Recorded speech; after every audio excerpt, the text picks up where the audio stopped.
afternoon. A couple programming notes, some counter programming. We will have as our guest Florence Bauer, the UN Population Fund's Regional Director for Eastern Europe and Central Asia.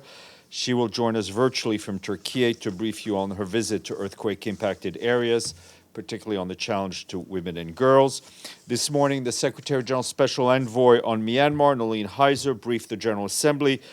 She said that the military takeover in Myanmar, which is now in its third year, has had a devastating impact on the country and its people as violence continues at an alarming rate, adding that despite the brutal repression, widespread popular resistance to the military continues by non-violent and violent means across much of the country. I will be taking her to the Security Council stakeout, so you will know when that happens.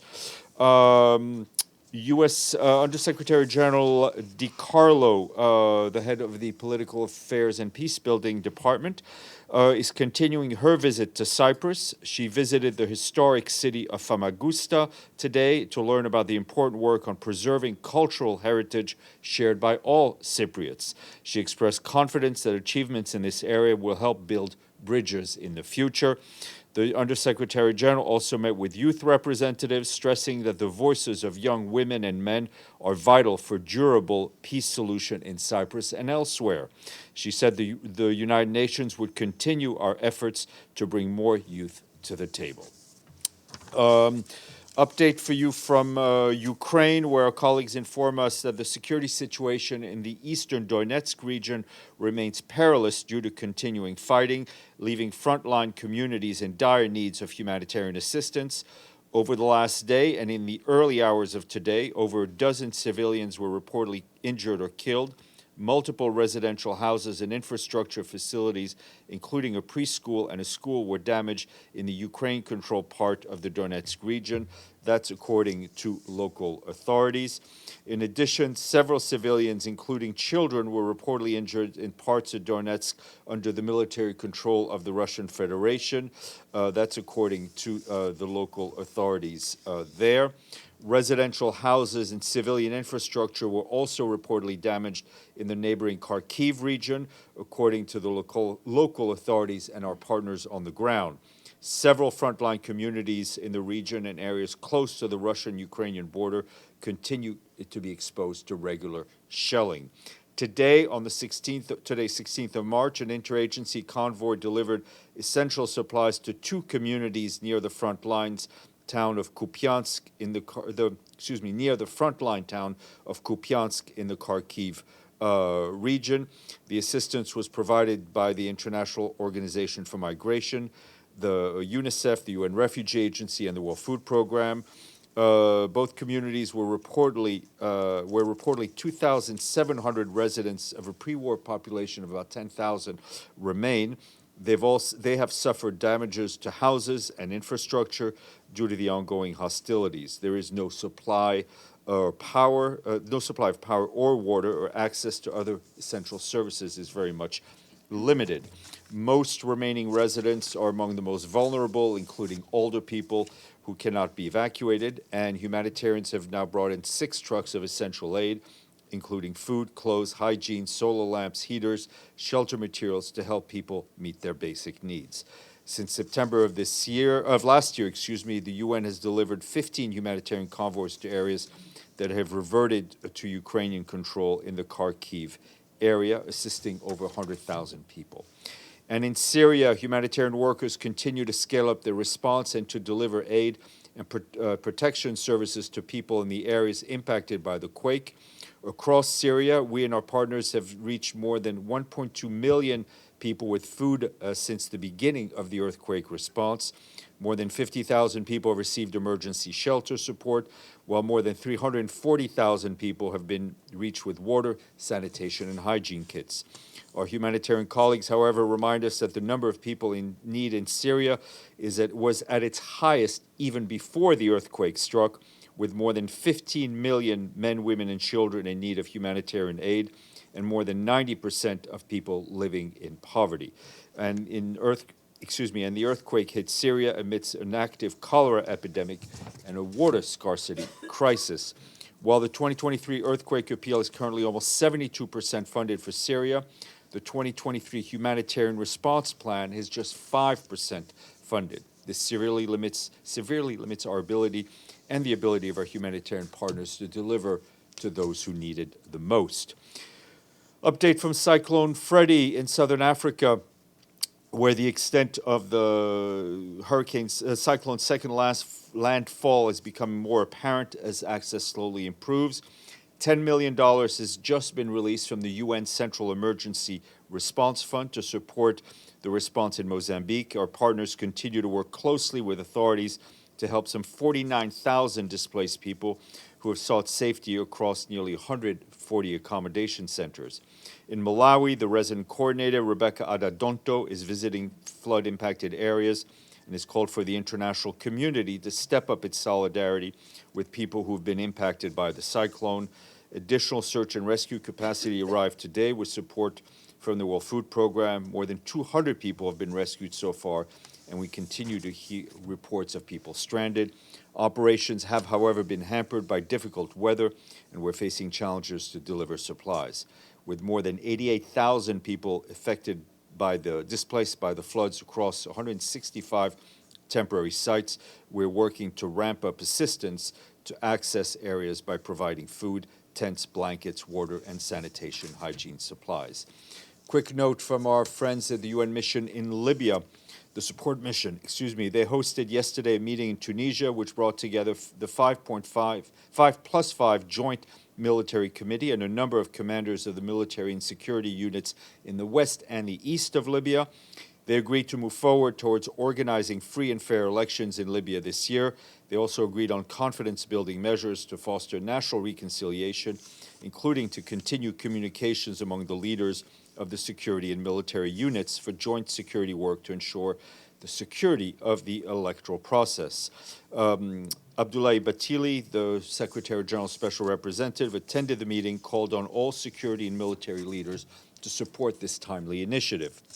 And turning to Haiti, a group of officials from the UN and humanitarian partners just concluded a 2-day visit there to assess how humanitarian agencies can expand their operations to respond to the unprecedented humanitarian crisis in the country. The group, comprised of officials from OCHA, UNFPA, UNICEF, UN Women, Concern Worldwide, and World Vision. They met with the Prime Minister and senior government officials, partners, diplomats, and people impacted by the crisis, as well as community representatives in areas controlled or under the influence of criminal gangs. The team noted that there's been progress in the response, including through the work of local NGOs. Rookie mistake there. They also said that the government and health partners deserve recognition for their efforts to control the cholera outbreak. However, people's access to basic services in Haiti is still severely limited in areas controlled or under the influence of gangs. We, along with our partners, continue to engage with communities to reach people in hard-to-reach areas. Between October and January of this year, 97 emergency missions were conducted. The 2023 humanitarian appeal for Haiti, 2023 Haiti appeal, calling for nearly $715 million to help more than 3 million, will be launched next month. Officials stressed that the humanitarian operations alone cannot address the underlying causes of Haiti's security, political, and development crisis. Several of the officials will be here as my guests tomorrow. Quick note from the UN Office of Drugs and Crime. Today released their first ever global report on cocaine. The report shows that the global supply of cocaine has reached record levels, with coca cultivation soaring 35% from 2020 to 2021. Demand for cocaine has also swelled, many regions showing a steady rise in cocaine users.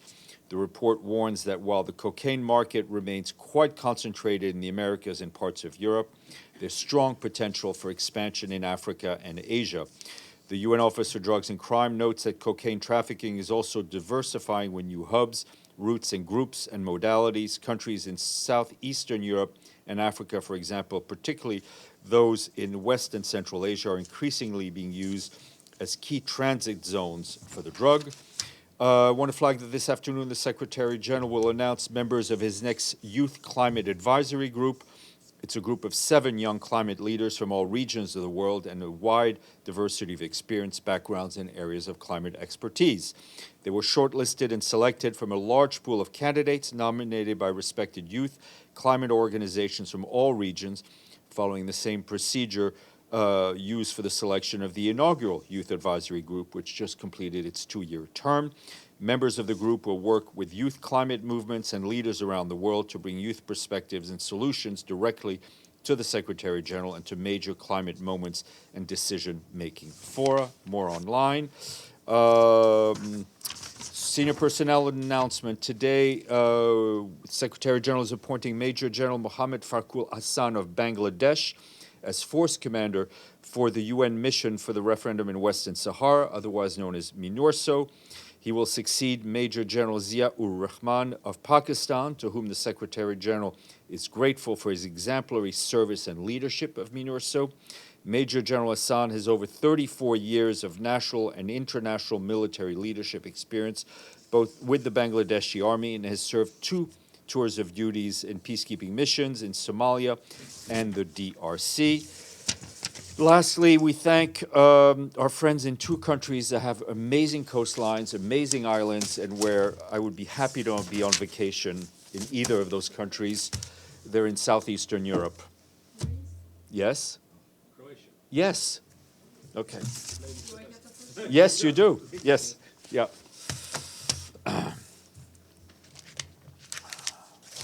Thank you, Steph. On the grain deal, if Russia insists on a 60-day extension, will the UN take it? Let me be clear. It's not for Secretary General to take or leave anything. There are 3 parties to this agreement, the Russian Federation, Ukraine, and Turkey. Secretary General signed on as a witness. The agreement is public. It's an open document, and it foresees a rollover of 120 days. So that's my answer to your question. It's not for us to take or leave offers from the parties. James, and then Linda. Yeah. So I've got a follow-up, and then I've got something else. On the follow-up, the Russian Foreign Ministry spokesman, Maria Zakharova, who you know, she's very firm in what she's saying to reporters in Moscow. The deal is being extended for 60 days. And then reporters read her your comments and asked her why there was a difference. And she said that may be a display of the UN's incompetence. Your reaction?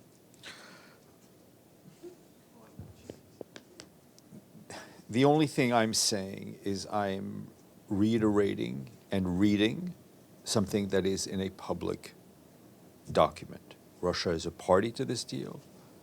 Ukraine is a party to this deal. Turkey is a party to this deal. There are discussions ongoing.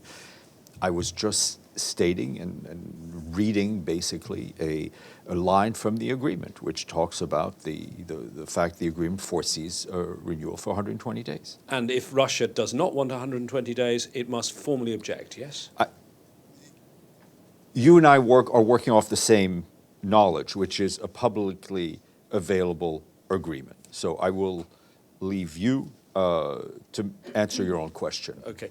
One more on Afghanistan. The Security Council has now mandated the Secretary General to set up a panel of experts to look at the situation in Afghanistan. One, is the Secretary General disappointed because clearly the Security Council wants to go beyond the advice it's getting from the Secretariat? It needs other advice here. It's asking for more fresh ideas from others. Also, was the Secretary General given advanced warning of this? How close is he to appointing and having this panel in place? Because they're supposed to report in November. We will appoint a panel as quickly as possible.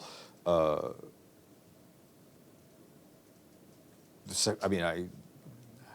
trying not to say something pithy. The Secretary General will abide by the mandate given to him by the Security Council, and I've no doubt that people in his office were aware of the ongoing discussions.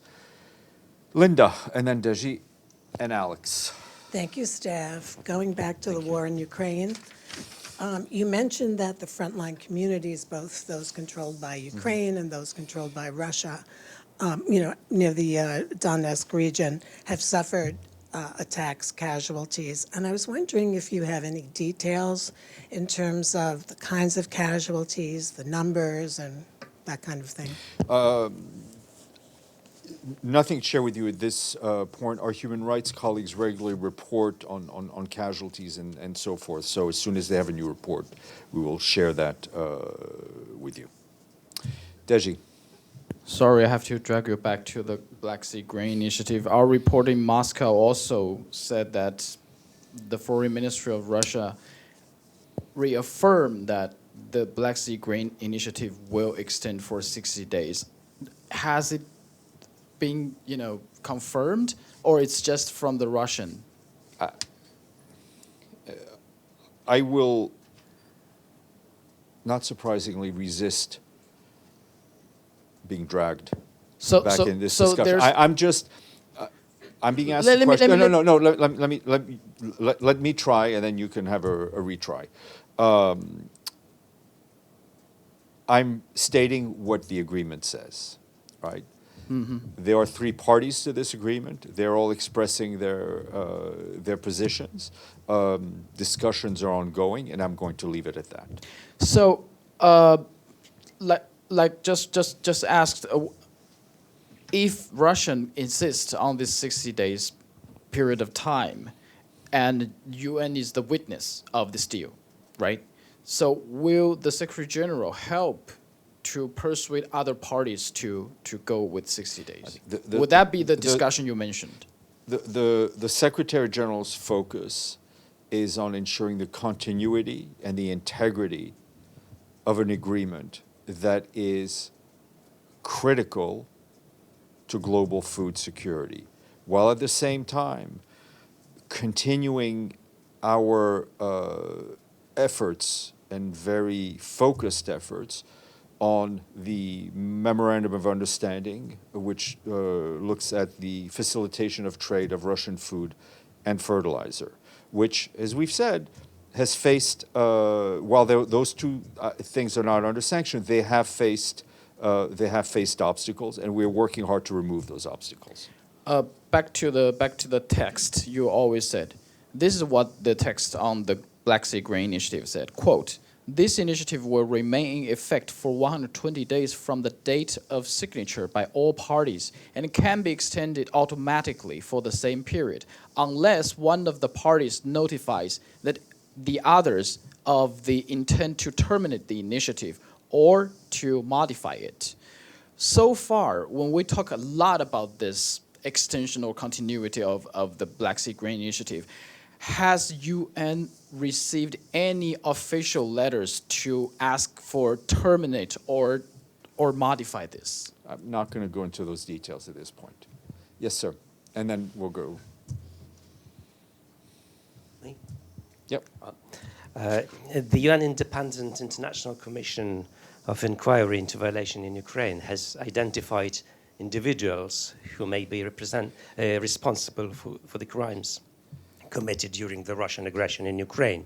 And the list will be submitted to the competent UN bodies.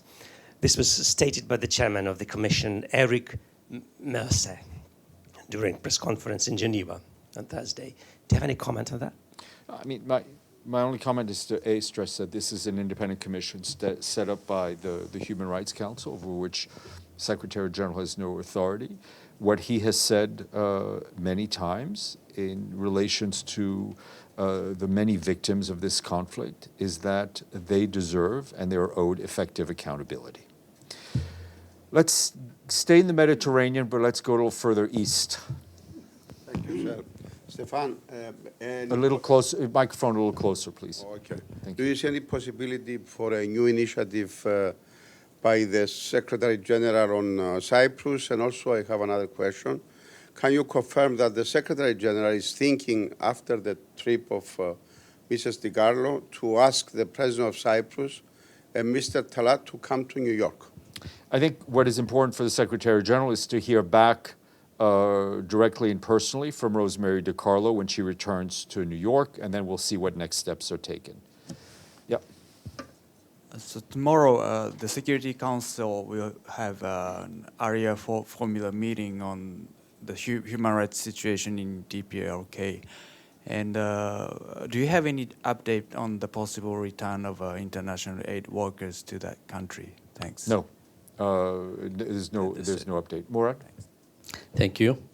On Libya, according to the International Atomic Energy Agency, there is approximately 2.5 of natural uranium is missing from a site in Libya that's not under control of the government. Are you aware of this? Do you have any? I mean, we're aware of it through the press reports. We've seen the IAEA statement. It's obviously a troubling development, to say the least. But the IAEA is in the lead on this issue.